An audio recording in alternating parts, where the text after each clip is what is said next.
Middle East is a powder keg of tension, and the Iran-Israel conflict has just taken a dramatic turn. For decades, these two nations have engaged in proxy wars, cyber attacks, and limited skirmishes. But March 2026 marked a new level of escalation.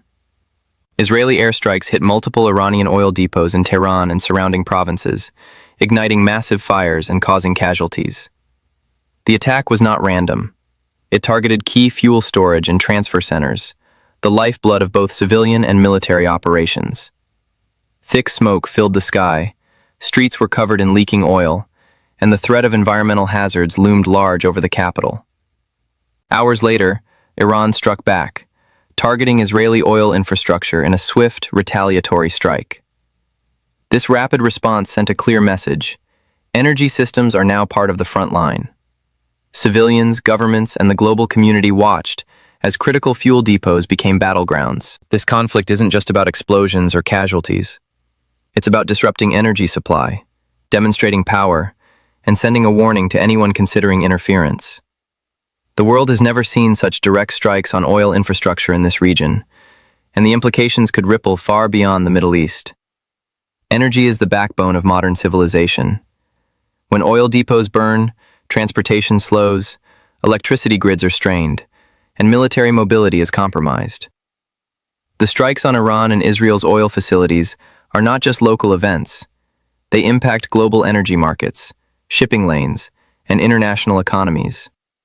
Fuel prices are extremely sensitive to Middle Eastern supply, and disruptions can ripple across continents within hours. For countries dependent on oil imports, even a short-term strike can mean shortages, price spikes, and social unrest. Beyond economics, the stakes are human. Civilians rely on fuel for heating, cooking, transportation, and medical services. Disrupting fuel supply increases risks to hospitals, emergency services, and basic life support systems. Military operations are also affected, with fuel-dependent vehicles and aircraft losing operational efficiency. When Iran retaliates against Israel, the cycle threatens both nations' energy security and civilian stability. This is a global warning. The energy infrastructure of the Middle East is not isolated. It is deeply intertwined with worldwide economic stability and the daily lives of millions. The trigger moment occurred when Israeli fighter jets and missile systems targeted 4 major Iranian fuel facilities: the Agdasia warehouse in northeast Tehran, the Tehran refinery, the Shahran oil depot, and an oil depot in Karaj. Fires erupted immediately, black smoke covering the city, while oil spilled onto streets, forcing emergency services into action. The attack killed at least 4 tanker drivers, with dozens more injured or displaced. These depots were chosen carefully. They support both civilian distribution and military operations, making them a strategic target. In a rapid response, Iran retaliated within hours, targeting Israeli oil infrastructure. This swift action shows the mutual dependency on energy systems and how strikes on fuel depots have immediate strategic consequences. Iranian state media framed the retaliation as a defensive act against aggression from Israel and the US. The rapid escalation highlights that oil facilities are no longer neutral. They are key nodes in the military, political, and economic battle. What happened over these hours has shifted the conflict from proxy and limited strikes to full-scale energy warfare.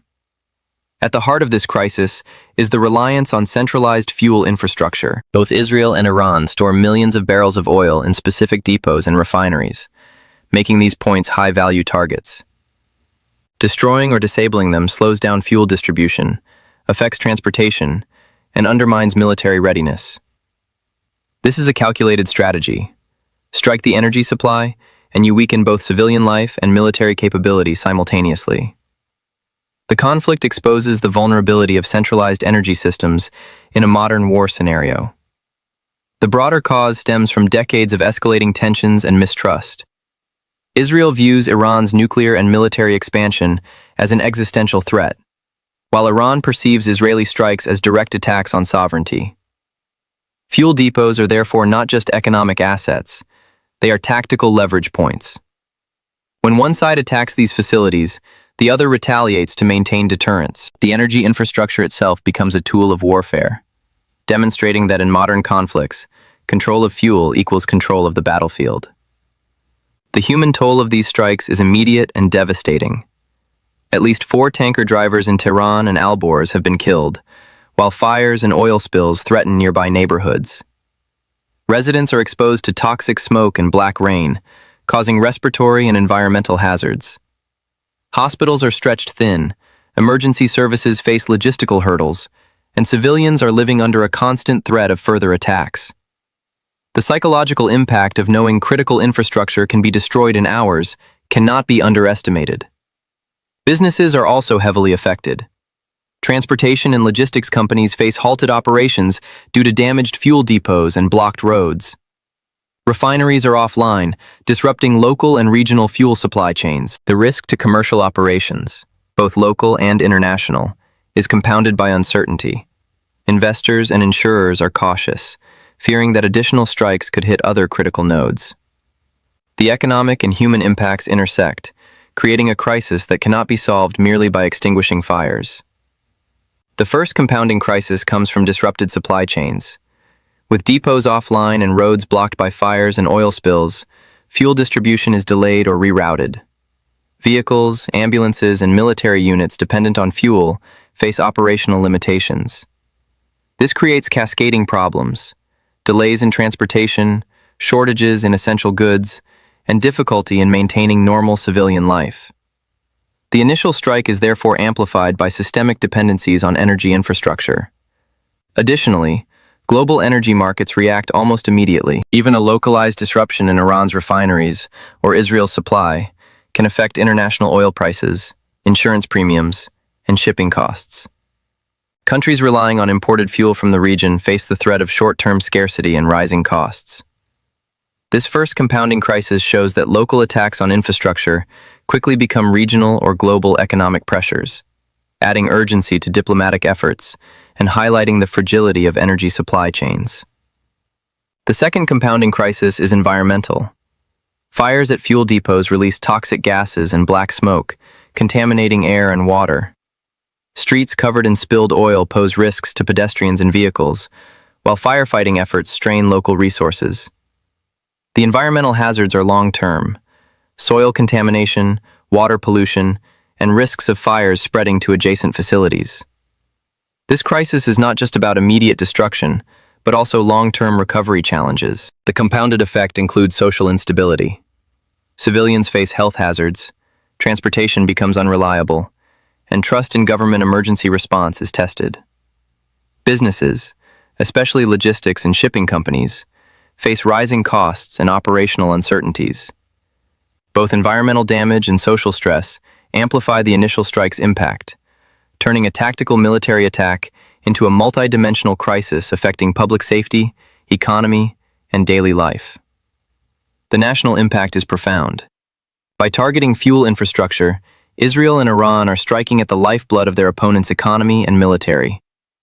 Fuel shortages can cripple transportation, hospitals, and military units. They also disrupt industries dependent on energy, slowing production and exports. A single strike on critical depots can ripple through the economy, forcing governments to prioritize emergency measures and resource allocation. Politically, these attacks send a message to citizens and rivals alike. Both nations demonstrate the ability to strike energy nodes, showing that critical infrastructure is vulnerable. This affects public confidence, government legitimacy, and the perception of military readiness. When fuel systems are threatened, the crisis moves from isolated depots to national emergency, emphasizing that energy security is no longer just an economic concern, but a strategic priority for national survival. The final warning is clear. Energy infrastructure is now a front line. Any prolonged conflict risks creating widespread fuel shortages, social unrest, environmental hazards, and economic disruption.